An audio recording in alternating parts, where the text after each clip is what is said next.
The origin of the universe is described in the Quran in the following verse.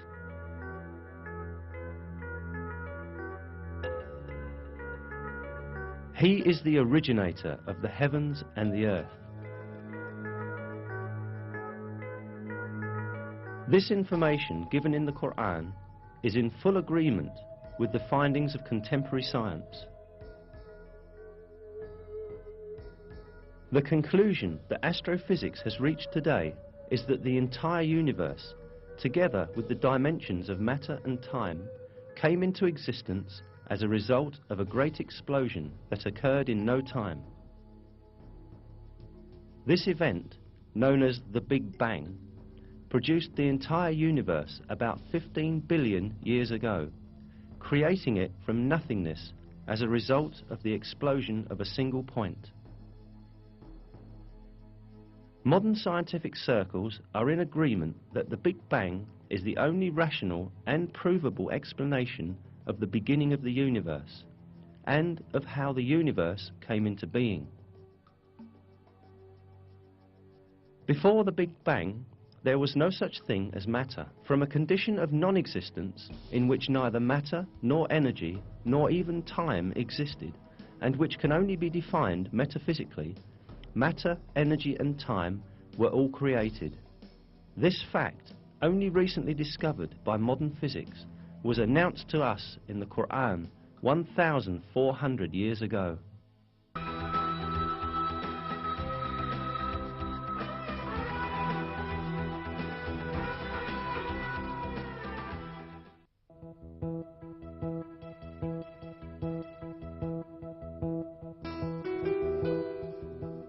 In the Quran, which was revealed 14 centuries ago, at a time when the science of astronomy was still primitive, the expansion of the universe was described like this.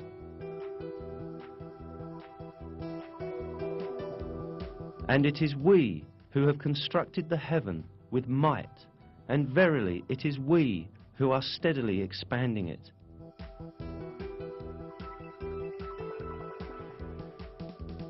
The word heaven, as stated in this verse, is used in various places in the Quran with the meaning of space and universe. Here again, the word is used with this meaning. In other words, in the Quran, it is communicated that the universe expands. And this is the very conclusion that science has reached today. Until the dawn of the 20th century, the only view prevailing in the world of science was that the universe has a constant nature, and it has existed since infinite time. The research, observations and calculations carried out by means of modern technology, however, revealed that the universe in fact had a beginning and that it constantly expands.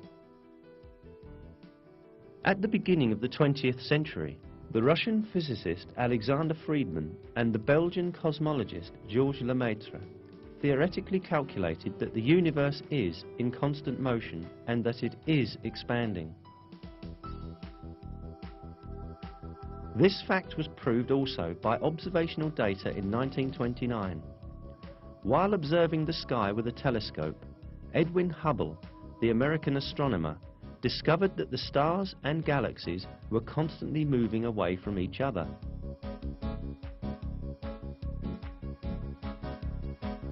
A universe where everything constantly moves away from each other implied a constantly expanding universe.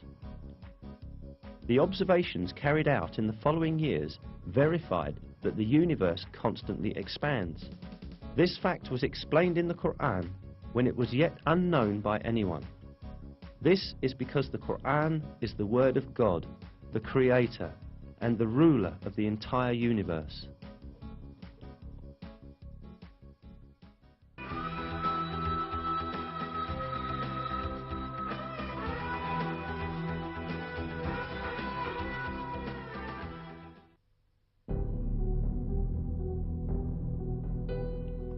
While referring to the sun and the moon in the Quran, it is emphasized that each moves in a certain orbit.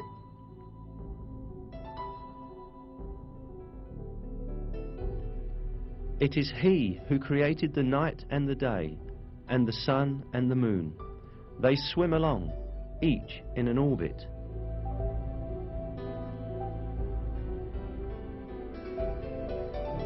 It is mentioned in another verse too, that the sun is not static, but moves in a certain orbit.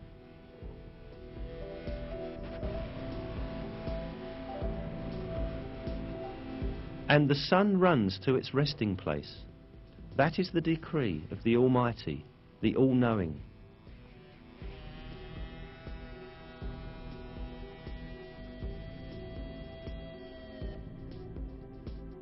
These facts communicated in the Quran have been discovered by astronomical observations in our age. According to the calculations of experts on astronomy, the sun is travelling at the enormous speed of 720,000 kilometers an hour in the direction of the star Vega in a particular orbit called the solar apex. This means that the sun travels roughly 17,280,000 kilometers a day. Along with the sun, all planets and satellites within the gravitational system of the sun also travel the same distance. In addition, all the stars in the universe are in a similar planned motion. That the entire universe is full of paths and orbits such as this one is inscribed in the Quran as follows: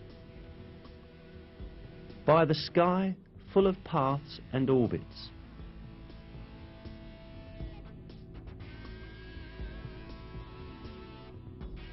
There are about 200 billion galaxies in the universe, consisting of nearly 200 billion stars in each. Most of these stars have planets, and most of those planets have satellites. All of these heavenly bodies move in very precisely computed orbits. For millions of years, each has been swimming along in its own orbit in perfect harmony and order with all the others. Moreover, many comets also move along in the orbits determined for them.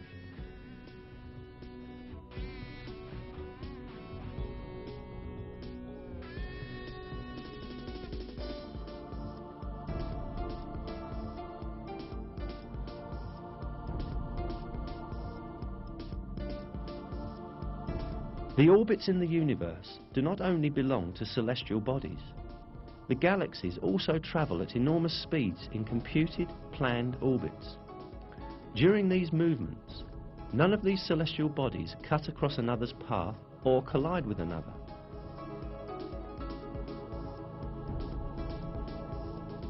Indeed, it has been observed that some galaxies pass through each other with none of their components touching each other. Surely, at the time the Quran was revealed, humankind did not possess today's telescopes or advanced observation technologies to observe space in a range of millions of kilometers, nor the modern knowledge of physics or astronomy.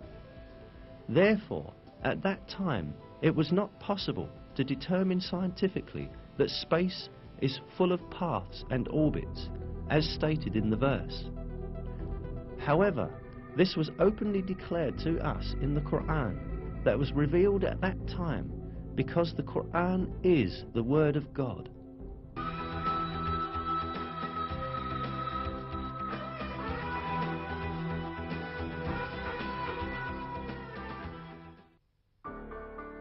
In the Quran, God calls our attention to a very interesting attribute of the sky.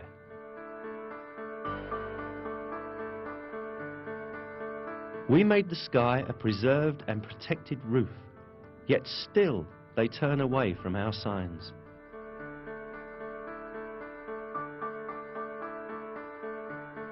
This attribute of the sky has been proved by scientific research done in the 20th century. The atmosphere surrounding the Earth serves crucial functions for the continuity of life. While destroying many meteors, big and small, as they approach the Earth, it prevents them from falling to Earth and harming living things.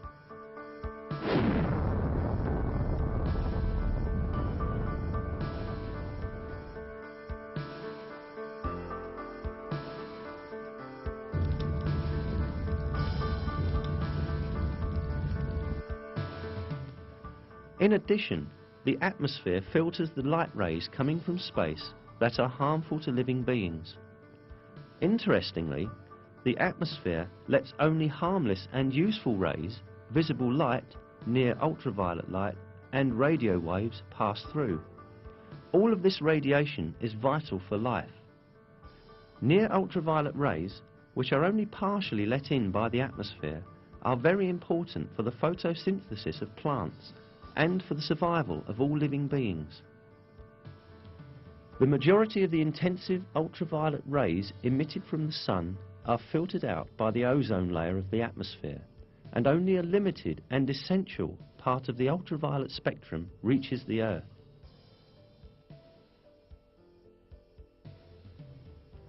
The protective function of the atmosphere does not end here. The atmosphere also protects the Earth from the freezing cold of the space, which is about -270 degrees centigrade.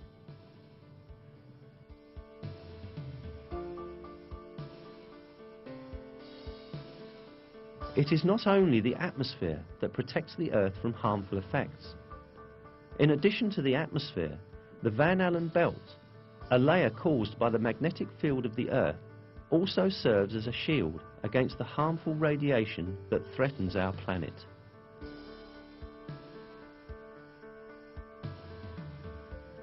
This radiation, which is constantly emitted by the sun and other stars, is deadly to living things.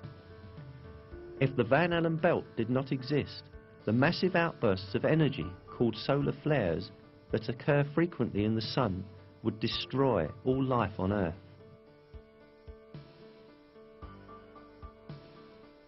The energy transmitted in just one of these flashes detected in recent years was calculated to be the equivalent to 100 billion atomic bombs, similar to the one dropped on Hiroshima.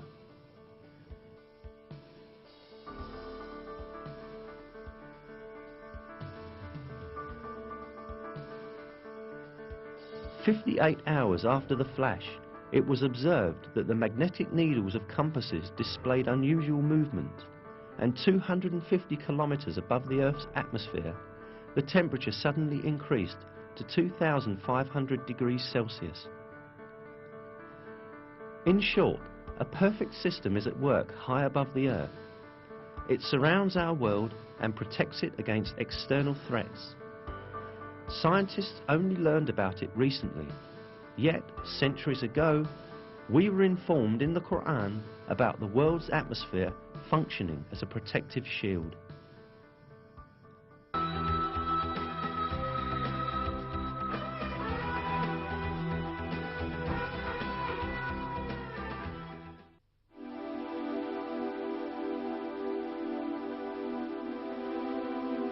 The 11th verse of Surat At-Tariq in the Quran refers to the returning function of the sky.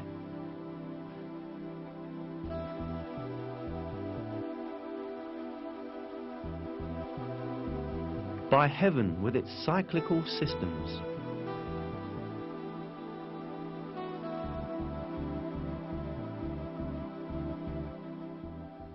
This word, interpreted as cyclical in Quran translations, also has meanings of sending back or returning. As known, the atmosphere surrounding the Earth consists of many layers. Each layer serves an important purpose for life's benefit. Research has revealed that these layers have the function of turning the materials or rays they are exposed to back into space or back down to Earth. Now let us examine with a few examples this recycling function of the layers encircling the Earth. The troposphere, 13 to 15 kilometers above the Earth, enables water vapor rising from the surface to be condensed and turned back down to the Earth as rain. The ozone layer, at an altitude of 25 kilometers, reflects harmful radiation and ultraviolet light coming from space and turns both back into space. The ionosphere reflects radio waves broadcast from the Earth back down to different parts of the world, just like a passive communications satellite, and thus makes wireless communication, radio and television broadcasting possible over long distances. The fact that this property of the sky's layers, which could only be scientifically discovered recently, was declared centuries ago in the Quran, once again demonstrates that the Quran is the Word of God.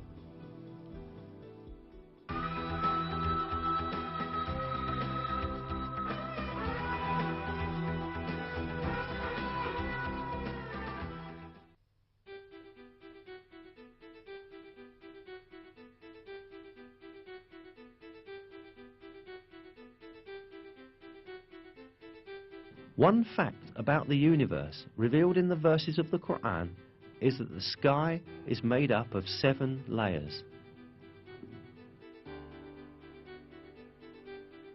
It is He who created everything on the earth for you and then directed His attention up to heaven and arranged it into 7 regular heavens.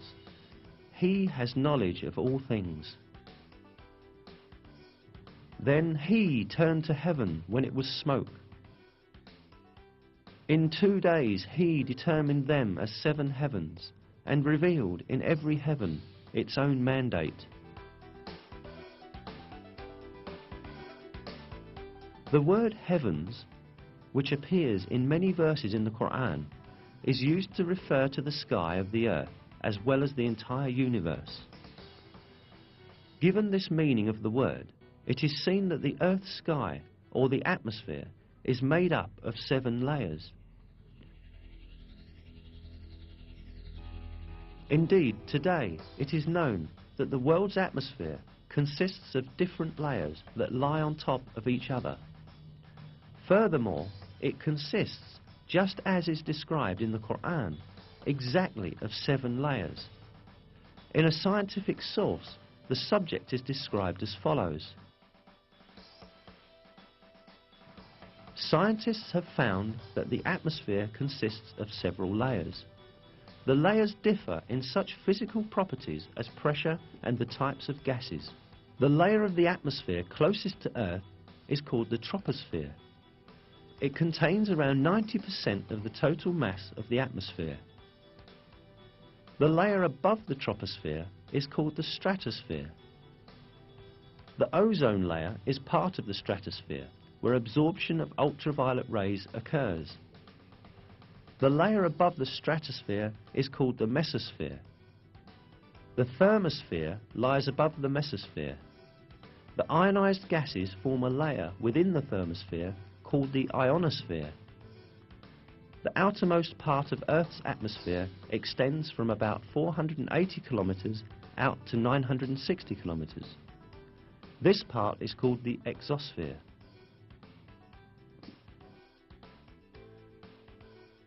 If we count the number of layers cited in this source, we see that the atmosphere consists of exactly 7 layers, just as stated in the verse.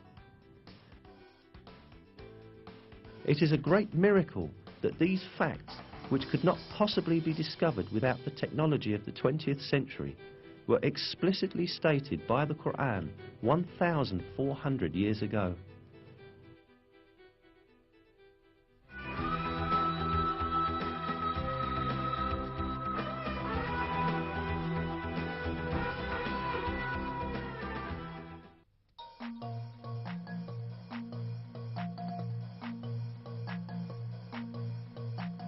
The Quran draws attention to a very important geological function of mountains. We placed firmly embedded mountains on the earth so that it would not move under them.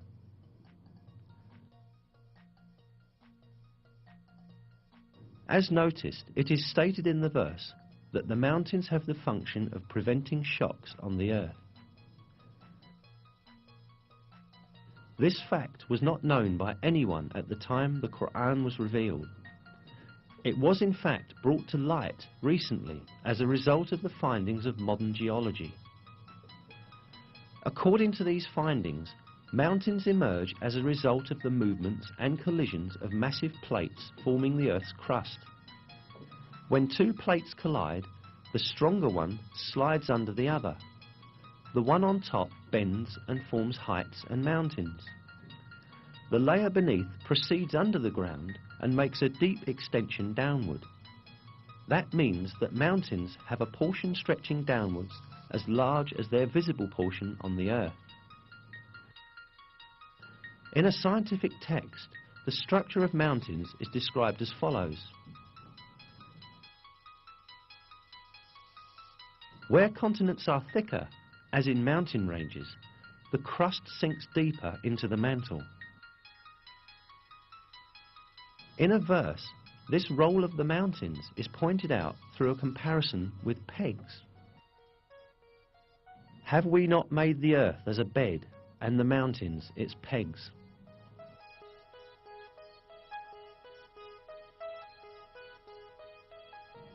Mountains, in other words, clench the plates in the earth's crust together by extending above and beneath the earth's surface at the conjunction points of these plates. In this way, they fix the earth's crust and prevent it from drifting over the magma stratum or among its plates. Briefly, we may liken mountains to nails that keep wood pieces together. This fixing function of the mountains is defined in scientific literature with the term isostasy. Isostasy means the following. Isostasy, general equilibrium in the Earth's crust, maintained by a yielding flow of rock material beneath the surface under gravitational stress.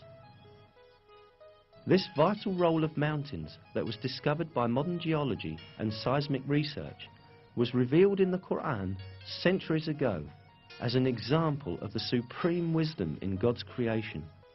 We placed firmly embedded mountains on the earth so that it would not move under them.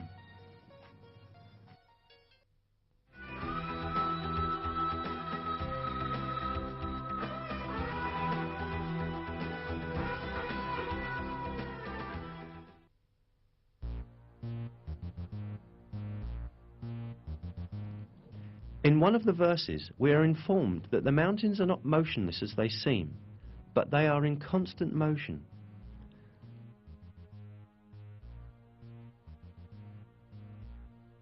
You will see the mountains you reckon to be solid, going past like clouds.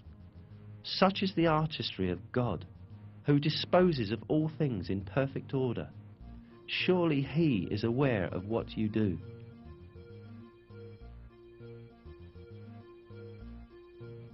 This motion of the mountains is caused by the movement of the Earth's crust that they are located on. The Earth's crust sort of floats over the mantle layer, which is denser.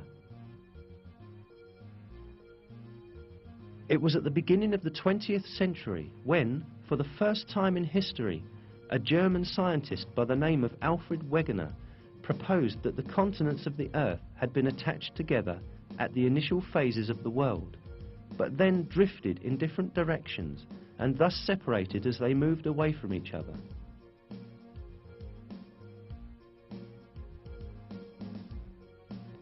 Geologists understood that Wegener was right only in the 1980s, 50 years after his death.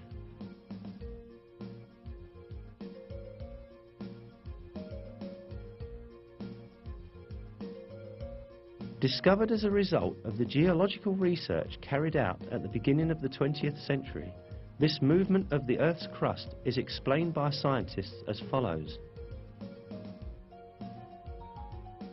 The crust and the uppermost part of the mantle, with a thickness of about 100 kilometers, are divided into segments called plates. There are 6 major plates and several small ones. According to the theory called plate tectonics, these plates move about on Earth, carrying continents and ocean floor with them.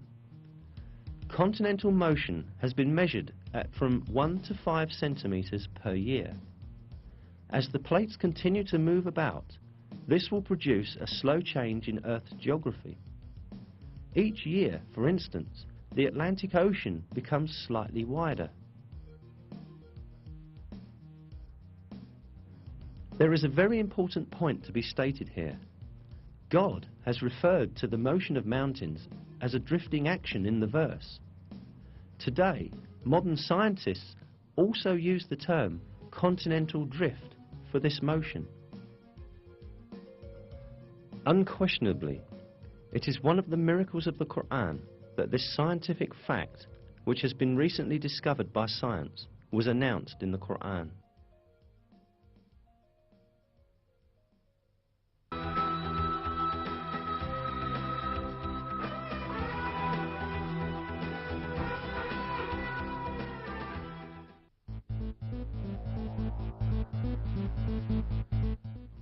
Iron is one of the elements highlighted in the Quran.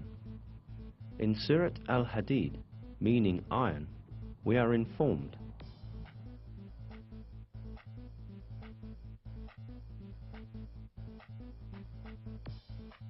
"And we sent down iron, in which there lies great force, and which it has many uses for mankind."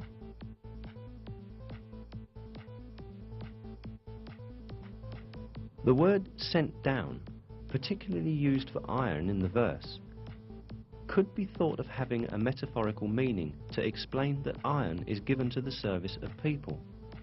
But when we take into consideration the literal meaning of the word, which is being physically sent down from the sky, we realize that this verse implies a very significant scientific miracle.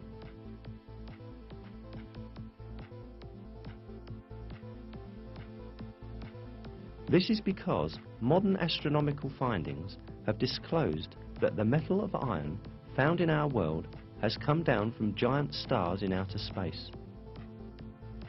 The heavy metals in the universe are produced in the nucleus of big stars. Our solar system, however, does not have a suitable structure to produce iron on its own.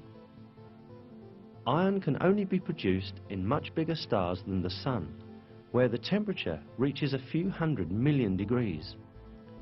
When the amount of iron exceeds a certain level in a star, the star can no longer bear it, and eventually it explodes in what is called a nova or a supernova.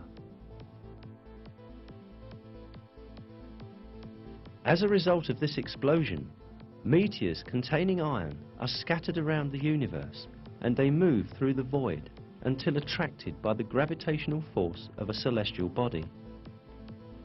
All this shows that the metal iron did not form on the Earth, but was carried from exploding stars in space via meteors and was sent down to Earth, exactly the same way as stated in the verse. It is clear that this fact could not have been scientifically known in the 7th century, when the Quran was revealed. "And we sent down iron, in which there lies great force, and which has many uses for mankind." In addition, the 25th verse of Surat al-Hadid, which refers to iron, includes two interesting mathematical codes. Surat al-Hadid is the 57th surah in the Quran. The numerical value of the word al-Hadid in Arabic, in other words, is abjad, is the same number, 57. The numerical value of the word Hadid alone is 26, and 26 is the atomic number of iron.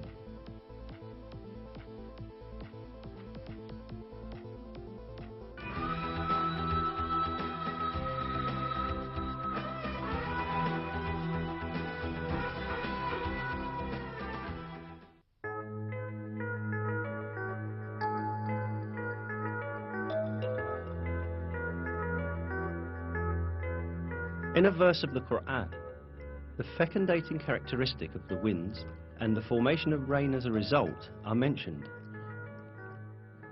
"And we sent the fecundating winds, then caused water to descend from the sky, therewith providing you with water in abundance."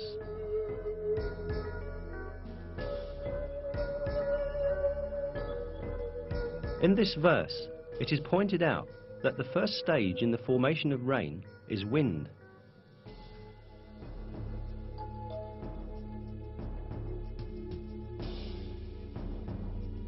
Until the beginning of the 20th century, the only relationship between the wind and the rain that was known was the wind's driving clouds. However, modern meteorological findings have demonstrated the fecundating role of the winds in the formation of rain. This fecundating function of the wind works in the following way. On the surface of oceans and seas, countless air bubbles form because of the foaming action. The moment these bubbles burst, thousands of tiny particles with a diameter 1/100th of a millimetre are thrown into the air. These particles, known as aerosols, mix with dust carried from land by winds and are carried to upper layers of the atmosphere. These particles, carried to higher altitudes by winds, come in contact with water vapour up there. Water vapour condenses around these particles and turns into water droplets. These water droplets first come together and form clouds, and then fall on the earth in the form of rain.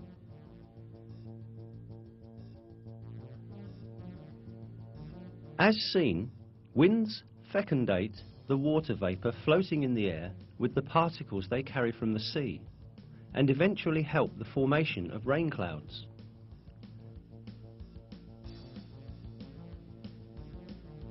If winds did not possess this property, water droplets in the higher atmosphere would never form, and there would be no such thing as rain.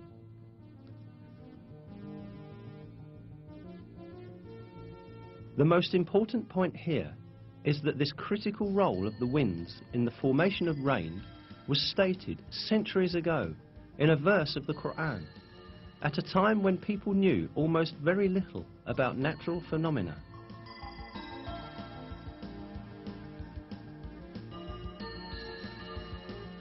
Another fact given in the Quran about rain is that it is sent down on earth in due measure. This is mentioned in Surat Az-Zukhruf as follows: "It is He who sends down water in due measure from the sky, by which we bring a dead land back to life. That is how you too will be raised from the dead."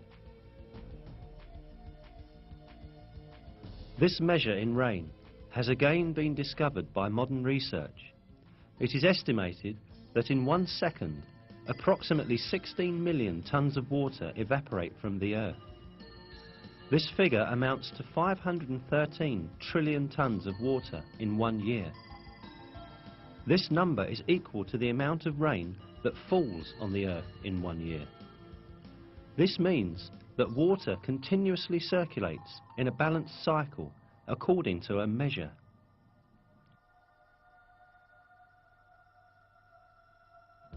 Life on Earth depends on this water cycle.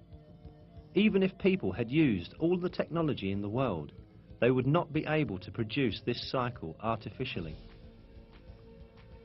Even a minor deviation in this amount would very soon give rise to a major ecological imbalance that would bring about the end of life on Earth. Yet, this never happens, and the rain keeps falling every year in exactly the same amount, just as is revealed in the Quran.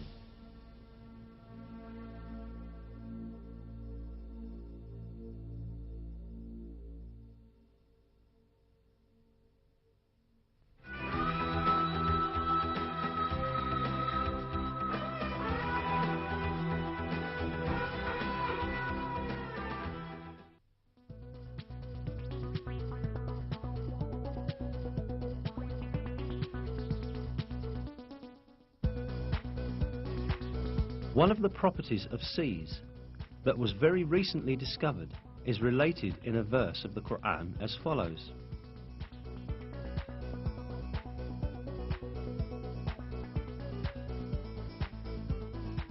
"He has let loose the two seas, converging together, with a barrier between them. They do not break through." This property of the seas that converge together yet do not mingle with one another at all has been very recently discovered by oceanographers.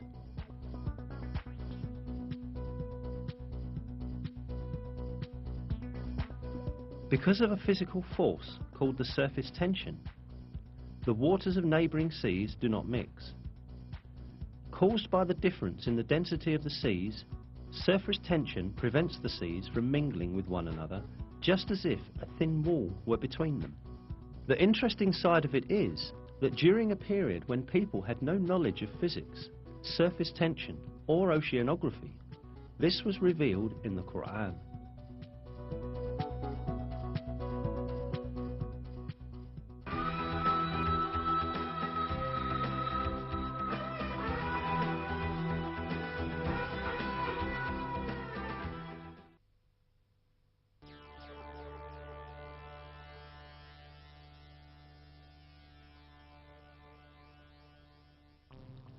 Until fairly recently, it was thought that a baby's sex was determined by the mother's cells. Or at least, it was believed that the sex was determined by the male and female cells together. But we are given a different kind of information in the Quran, where it is stated that masculinity or femininity is created out of the sperm poured forth into the womb. That he created pairs, male and female, out of a drop of sperm, as it is poured forth. The improving disciplines of genetics and molecular biology have scientifically validated the accuracy of this information given by the Quran. And what we see. It is now understood that sex is determined by sperm cells coming from the male, and that the female has no role in this process. Chromosomes are the main elements in determining sex. 2 of the 46 chromosomes that determine the structure of a human being are identified as the sex chromosomes. These 2 chromosomes are called XY in males and XX in females because the shapes of the chromosomes resemble these letters. The Y chromosome carries the genes that code for masculinity, while the X chromosome carries the genes that code for femininity. Formation of a new human being begins with the cross combination of one of these chromosomes, which exist in males and females in pairs. In females, both components of the sex cell, which divides into 2 during ovulation, carry X chromosomes. The sex cell of a male, on the other hand, produces 2 different kinds of sperm, one that contains X chromosomes and the other Y chromosomes. If an X chromosome from the female unites with a sperm that contains an X chromosome, then the baby is female.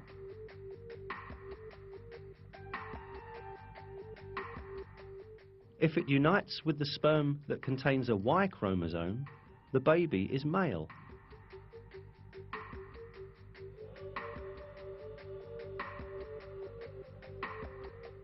In other words, a baby's sex is determined by which chromosome from the male unites with the female's ovum.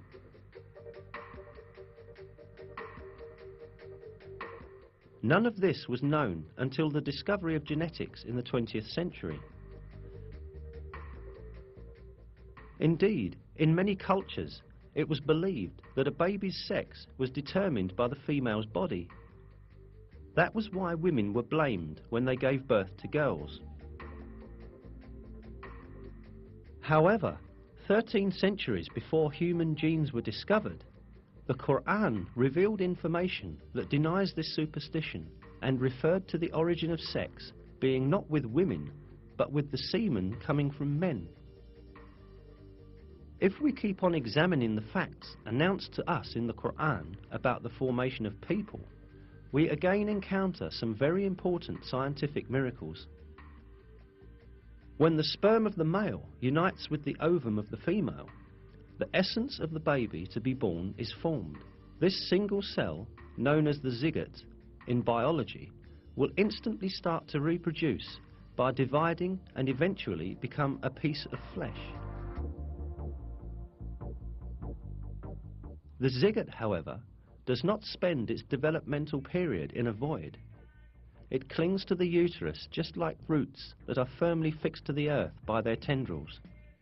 Through this bond, the zygote can obtain the substances essential to its development from the mother's body.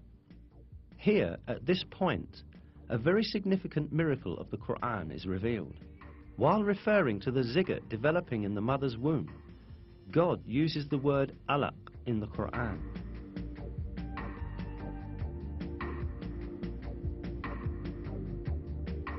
Recite, in the name of your Lord, who created man from alaq. Recite, and your Lord is the most generous.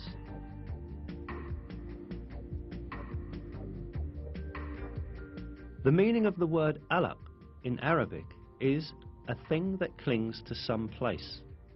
The word is literally used to describe leeches that cling to a body to suck blood. Certainly, it is not a coincidence that such an appropriate word is used for the zygote developing in the mother's womb. This proves once again that the Quran is a revelation from God, the Lord of all the worlds.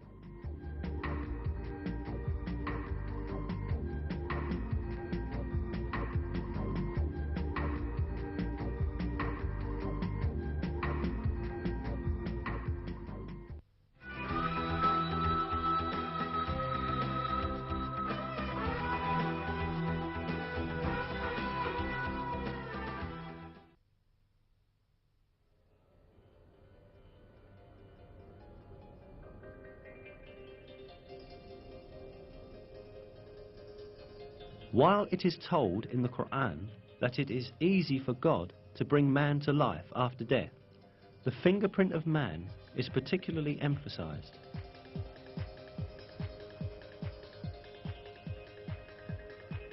Yes, we are able to put together in perfect order the very tips of his fingers.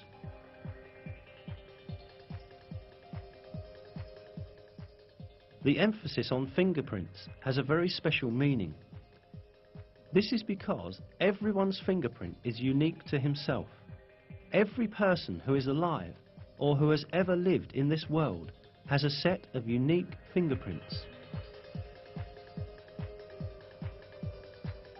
That is why fingerprints are accepted as a very important identity card, exclusive to its owner and used for this purpose around the world. But what is important is that this feature of the fingerprint was only discovered in the late 19th century. Before then, people regarded fingerprints as ordinary curves without any specific importance or meaning. However, in the Quran, God points to the fingertips, which did not attract anyone's attention at that time, and calls our attention to their importance, an importance that could only be understood in our age.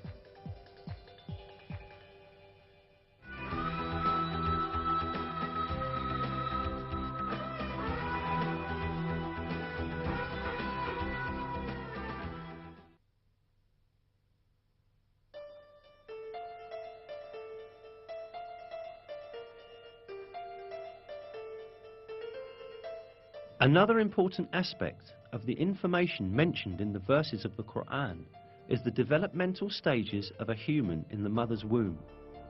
It is stated in the verses that in the mother's womb, first the bones develop, and then the muscles form which wrap around these bones.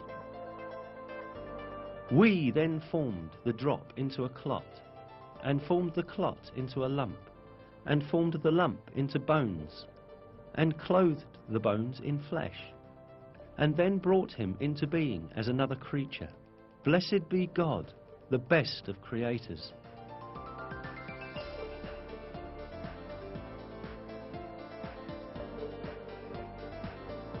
Embryology is a branch of science that studies the development of embryos in the mother's womb. Until very recently, embryologists assumed that the bones and muscles in an embryo developed at the same time. For this reason, for a long time, some people claimed that these verses were in conflict with science. Yet, advanced microscopic research conducted by virtue of new technological developments has revealed that the revelation of the Quran is word by word correct. These examinations at the microscopic level showed that the development inside the mother's womb takes place in just the way it is described in the verses. First, the cartilage tissue of the embryo ossifies. Then, muscular cells that are selected from among the tissue around the bones come together and wrap around these bones. This event is described in a scientific publication with the following words. During the 7th week, the skeleton begins to spread throughout the body, and the bones take their familiar shapes. At the end of the 7th week, and during the 8th week, the muscles take their positions around the bone forms.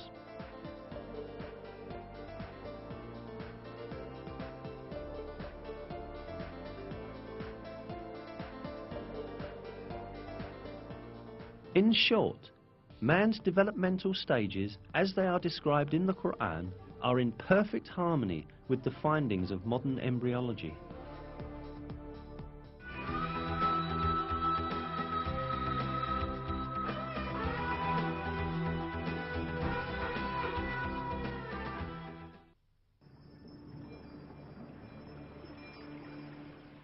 In the Quran, it is related that man is created in a 3-stage process in the mother's womb.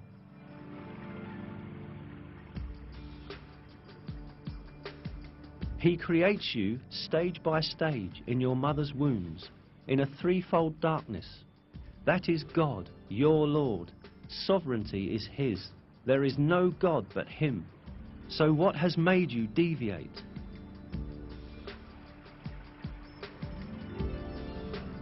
As will be understood, it is pointed out in this verse that a human being is created in the mother's womb in 3 distinct stages.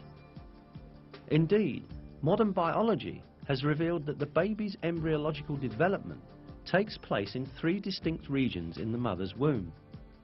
Today, in all of the embryological textbooks studied in the faculties of medicine, this subject is taken as an element of basic knowledge.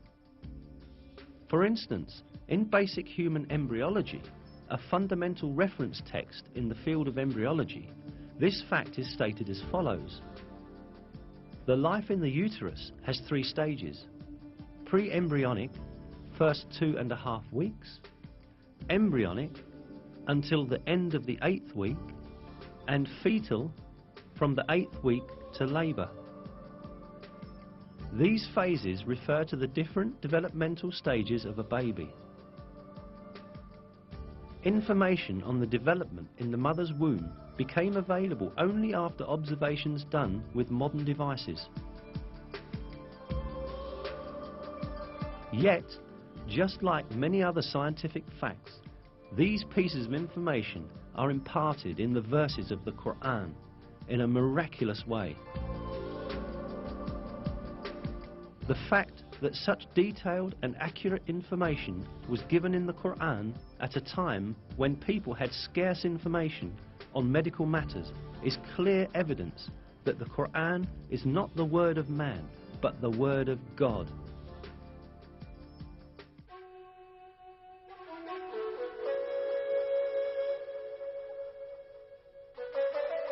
Another miraculous aspect of the Quran is that it revealed beforehand a number of important events that would occur in the future. The 27th verse of Surat Al-Fath, for example, gave the believers glad tidings that they would conquer Mecca, which was then under the occupation of pagans.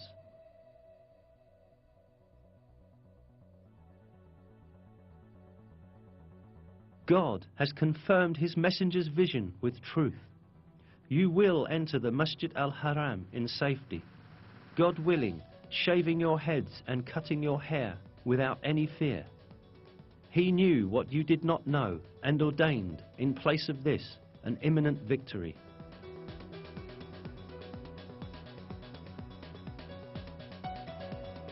In close consideration, the verse is seen to announce yet another victory that will take place before the victory of Mecca. Indeed, as stated in the verse, the believers first conquered the Kaaba fortress, which was under the control of the Jews, and then entered Mecca.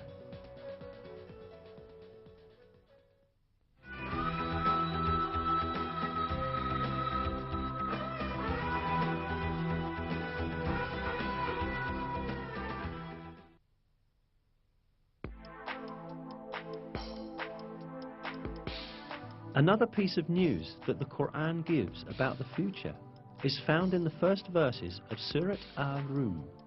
In these verses, it is stated that the Byzantine Empire had met with a great defeat, but that it would soon gain victory. The Romans had been defeated in the land nearby, but after their defeat, they will themselves be victorious in a few years' time. The affair is God's from beginning to end.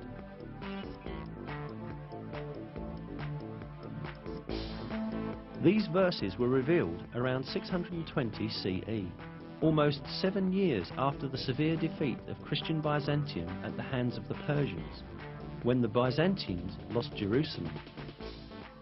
Yet it was related in the verses that Byzantium would shortly be victorious.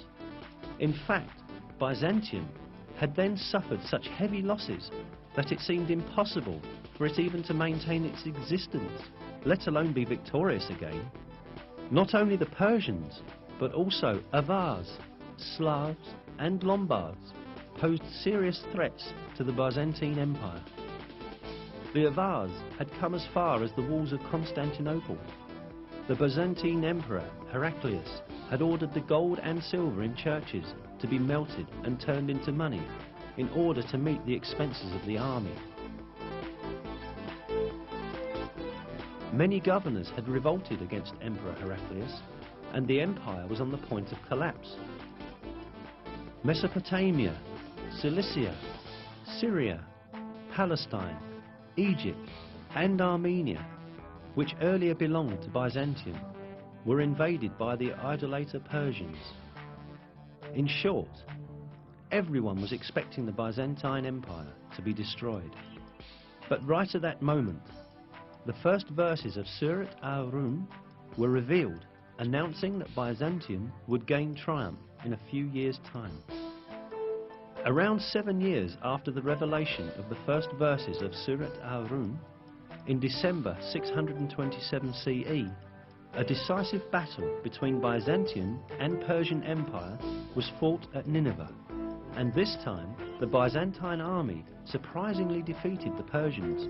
A few months later, the Persians had to make an agreement with Byzantium, which obligated them to return the territories they had taken from them. At the end, the victory of the Romans, proclaimed by God in the Quran, miraculously came true. Another miracle revealed in these verses is the announcement of a geographical fact that could not be discovered by anyone in that period. In the third verse of Surat Al-Rum, we are informed that the Romans had been defeated in the lowest region of the earth. This expression, Adna el-Ard in Arabic, is interpreted as a nearby place in many translations. Yet, this is not the literal meaning of the original statement, but rather a figurative interpretation of it.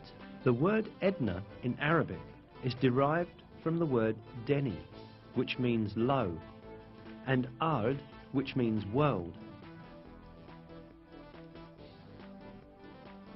Therefore, the expression Edna el-Ard means the lowest place on the earth. Most interestingly, crucial stages of the war fought between the Byzantine Empire and the Persians, when the Byzantines were defeated and lost Jerusalem, had really taken place at the lowest point on earth. This specified region is the basin of the Dead Sea, which is situated at the intersection point of the lands belonging to Syria, Palestine and Jordan. The Dead Sea, lying at 395 meters below sea level, is the lowest region of the earth. This means that the Byzantines were defeated at the lowest part of the world, just as is stated in the verse. The most interesting point lies in the fact that the altitude of the Dead Sea could only be measured with modern measurement techniques. Before that, it was impossible for anyone to know that it was the lowest region on the surface of the earth. Yet, this region was stated to be the lowest point on the earth in the Quran. Hence, this provides another evidence that the Quran is divine revelation.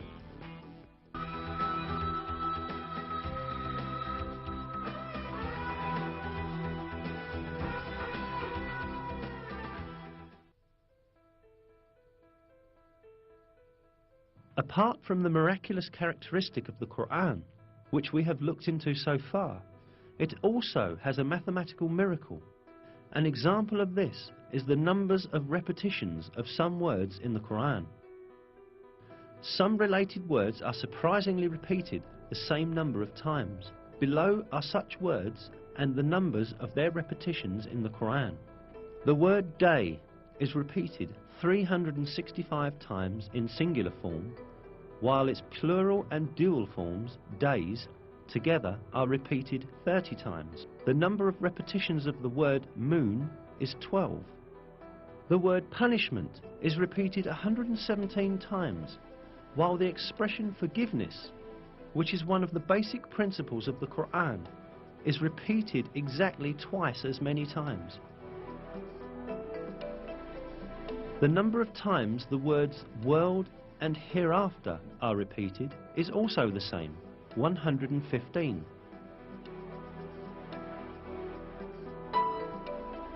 The statement of 7 heavens is repeated 7 times. The creation of the heavens is also repeated 7 times. The word faith, iman, without genitive, is repeated 25 times throughout the Quran, as is also the word infidelity or covering over the truth, kufr. The word zakah is repeated 32 times, while the number of repetitions of the word blessing is also 32. The expression the truly virtuous is used 6 times, but libertine is used half as much, i.e. 3 times. Human being is used 65 times. The sum of the number of mentions of the stages of man's creation is the same.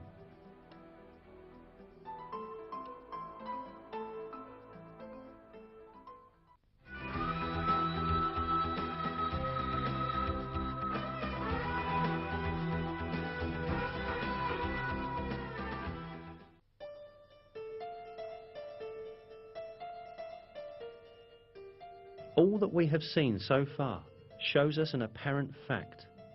The Quran is such a book that all the news related in it has proved to be true, and facts that no one could ever have known at that time were announced in its verses.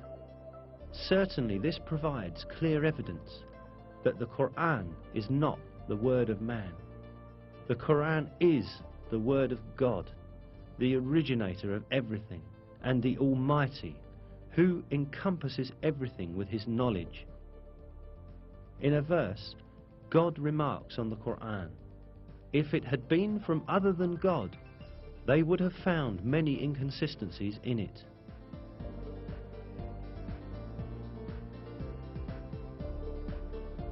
Not only are there no inconsistencies in the Quran, every piece of information it contains reveals the miracle of this divine book more and more each day. What falls to man is to hold fast to this divine book revealed by God and receive it as his one and only guide. In one of the verses, God calls out to us, "And this is a book we have sent down and blessed, so follow it and have fear of God, so that hopefully you will gain mercy."